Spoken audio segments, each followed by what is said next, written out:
So, hello guys, welcome sa ating educational webinar, market update tayo.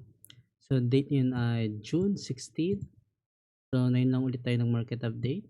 So, dahil busy tayo sa trading natin, no? So, tingnan natin yung market sa gold, no?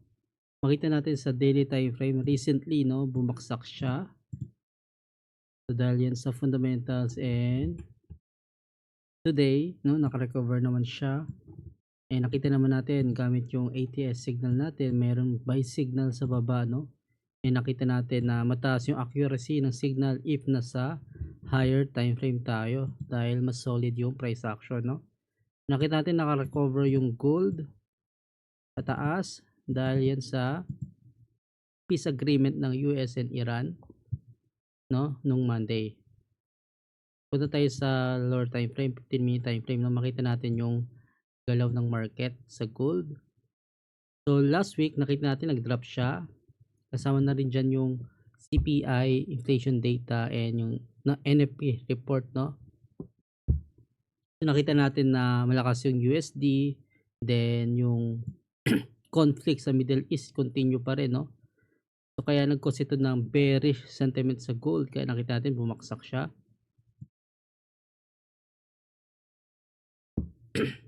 So, yung ATS natin, para ma-access yung trading system natin sa trading view, na pwede siya sa mobile phone, yung trading view app, and sa desktop version. So, punta lang kayo sa Discord natin. So, join kayo sa Discord natin. Then, makita nyo tong verification na channel. And, punta lang kayo dito, no, para ma-access yung ATS. Gagawin lang kayo ng account sa broker natin. Then, mag-deposit lang kayo. At least 100 USD no minimum. Para ma-access yung free trial sa ATS natin. And, sundin nyo lang yan. So, meron tayong mga signal dyan na lalabas, no. Ito, example sa mobile version, meron mga buy signal na lalabas sa Discord natin, alert yan, na sinasabi na may buy signal na pwede natin gamitin as confirmation for entry and exit ng mga trades natin, no? Example dito, may buy signal sa gold, nakita natin tumaas yung gold. Then combine natin sa price action, then fundamentals, no? And key levels kung paano tayo mag-trade. So may mga trading course naman tayo kung paano gamitin yung ATS, kung paano mag-trade sa price action and fundamentals. Lahat yan ay ma-access nyo sa Discord natin, no? Kaya aralin natin yung mga topics na yan, no? So balik tayo sa gold. So i-tackle muna natin yung fundamentals ng gold, no? Kung bakit bumabaksak or tumataas yung gold market.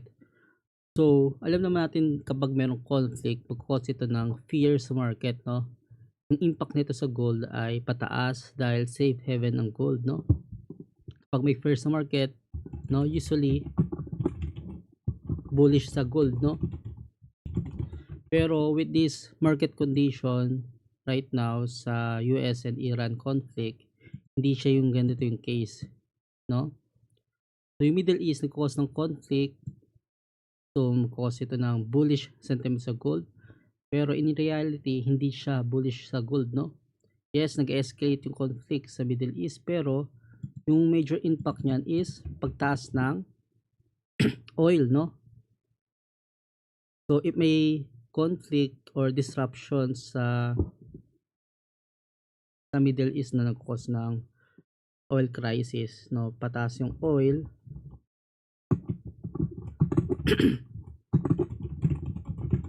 So magkukos ito ng high inflation. So dito naman dadating yung rate hike sentiment, no, sa USD, nang kukos ito ng USD demand, kaya nagkukos ito ng USD bearish sentiment, no, dahil lumalakas yung USD currency. So malakas yung USD, then cause ito ng gold bearish move. So ayun yung bakit, yung reasoning, no, kung bakit babaksak yung gold during escalation of conflict sa Middle East or sa US and Iran conflict, no, na kapag may escalation bumabaksak talaga yung gold, lalo nangyari last week, no? Then sinamahan pa ng NFP and CPI inflation data, makita natin na malakas yung bearish momentum, no? Makita natin may sell signal dito sa ATS natin, bumagsak yung gold, may buy signal, then tumaas yung, then makita natin sa daily time frame, no? So nasa major support siya or key level, kaya nakita natin naka-recover naman yung gold nung Friday, then this week Monday, no? Dahil may news tayo kanina sa Monday, no? Pag-open ng market na kaya nagkaroon ng gap higher dito dahil yan sa peace deal nila, no? Nagkaroon ng optimism sa market, no? So kapag nagkaroon ng optimism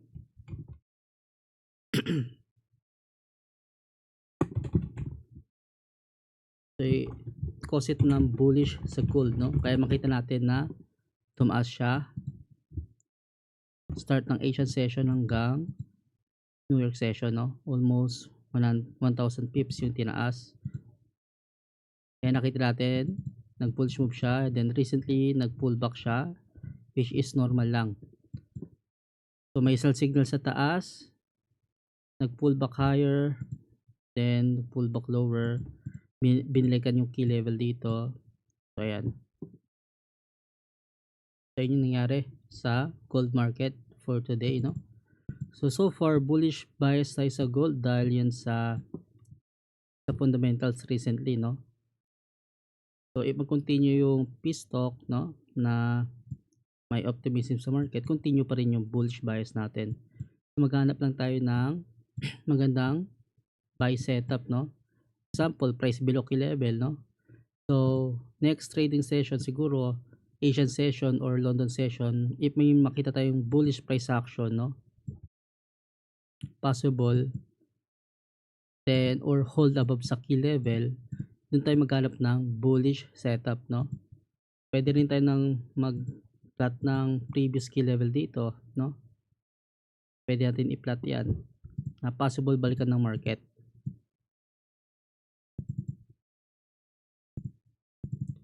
Kaya always adapt sa price action and sa fundamentals, no? Kapag nag-trade tayo sa gold.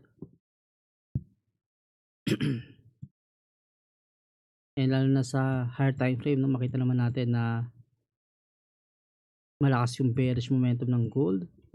Then na-hit yung major key level dito and naka-recover naman, no? So ayun yung market update natin sa gold for this week, no? Wait lang tayo ng magandang entry for buy setup, no? So ideal is price below key level or may bullish price action or bullish momentum, doon tayo mag-enter ng buy position or another bullish continuation, no?